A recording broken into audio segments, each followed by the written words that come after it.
रेवाड़ी में हरियाणा स्वास्थ्य विभाग के कच्चे एनएचएम स्वास्थ्य कर्मियों ने अपनी विभिन्न मांगों को लेकर स्वास्थ्य मंत्री आरती सिंह राव के आवास के बाहर प्रदर्शन किया।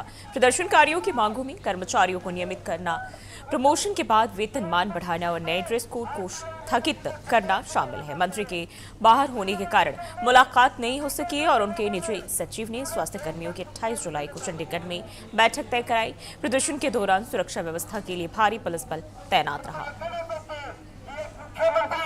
अभी तक जो हमारी छोटी मोटी बात हुई उस पर कोई संतोषजनक उनका जवाब अभी तक नहीं आया। उन्होंने 10 तारीख की वार्ता कराने के लिए बोला जरूर है। अभी हमने उस पर मंथन किया है और मंथन करने के हम इस निर्णय पे पहुंचे कि वार्ता से हम कभी पहले भी पीछे नहीं हटे और आज भी पीछे नहीं हटेंगे। वार्ता जरूर करेंगे, लेकिन आज ये घोषणा यहाँ से हम जरूर करके जाएंगे।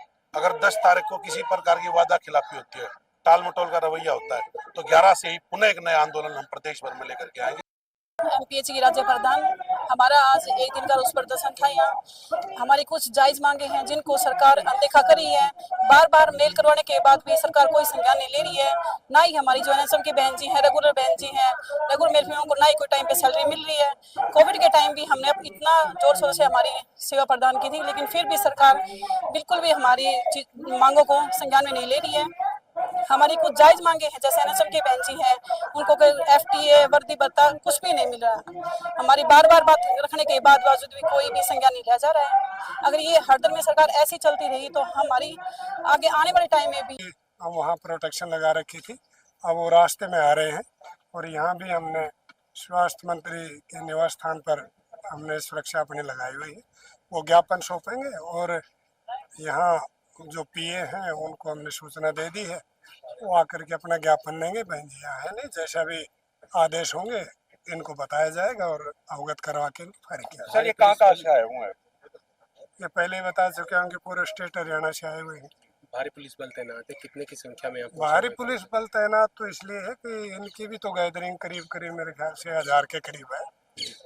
150 कम बत्ते भी हो, तो उस मैन पावर को देखते हुए हमारा दायित्व है कि भाई हम अपना सही टाइम से अपनी सिक्योरिटी लगा करके इसको नियमित रूप से अनुशासन में रहकर स्वास्थ्य कर्मचारी एमपीएचडब्ल्यू मेल एंड फीमेल स्वास्थ्य मंत्री जी से मिलने का समय मांग रहे थे, जिसपे स्वास्थ्य मंत्री जी ने इन्होंने 3 जुलाई को इलेक्ट्रॉनिक्स मेल के द्वारा इस चीज के लिए रिक्वेस्ट किया था, जिसपे उन्होंने 10 तारीख को, जैसे वो बाहर से आते हैं, उन्होंने कहीं पे भी अवेलेबिलिटी के साथ रेवाड़ी में कुछ समय देने का हमने प्रस्ताव दिया था, जिस पर इन्होंने अपनी असहमति सहमति जारी की। अब उनको अधिकारियों की उपस्थिति में 28 तारीख का जिस पे समय दिया गया है। वार्तालाप अभी पीए साहब से बात हुई है, वो ये कह रहे हैं कि भाई हमें जल्दी है, आपको 2-3 दिन में टाइम दे देंगे। हम इस बात पर अड़ेंगे कि भाई ये क्योंकि हमने 1 साल पहले लगभग मैम को अपना ज्ञापन दिया था और अनुरोध भी किया था कि हमारे को बातचीत करके अधिकारियों के बीच में बिठा करके बातचीत करवाई जाए। बहुत सारी समस्याएं, हम खाली एक तो ये कहना चाहते केवल अपनी मांगों के लिए, हम जनता की मांगों की लड़ाई भी लड़ रहे हैं। अभी पिछले दिनों मतलब बीसीजी का मतलब बहुत बड़ी खरीद करी है, इसी महीने की जुलाई की एक्सपायरी है। किसी एक जिले में 2000 रुपए डोज खर्च होती है, दे दी 10-10 हजार।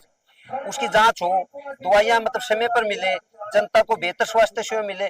नवीनीकरण के ऊपर लाखों रुपये पीडब्ल्यूडी को घोटाला हो रहा है, उसकी जांच हो, नए स्वास्थ्य केंद्र खोले जाए। 4200 आज के दिन में उप स्वास्थ्य केंद्र था, उनको बढ़ावा दिया जाए। हम इन बातों की बात कर रहे हैं कि भाई नए स्वास्थ्य केंद्र खोल देंगे तो लोगों को जनता की सुविधाएं मिलेंगी। तो उन बातों को लेकर के सारी वो तभी संभव है जब अधिकारियों के आमने सामने बातचीत होगी। तो वहाँ पॉलिसी मेकर, वहाँ बहुत सारे चंडीगढ़ अधिकारी बैठे हुए हैं। तो हमारा आज इनसे अनुरोध है कि हमारे को रिटर्न में दिया जाए। हजारों कर्मचारी उमस भरी गर्मी में आज यहाँ आए हुए हैं और ये माननीय मंत्री महोदय से अनुरोध करने के लिए आए, अपील पाए। किसी के दरबार पर आते हैं तो उम्मीद के साथ आते हैं।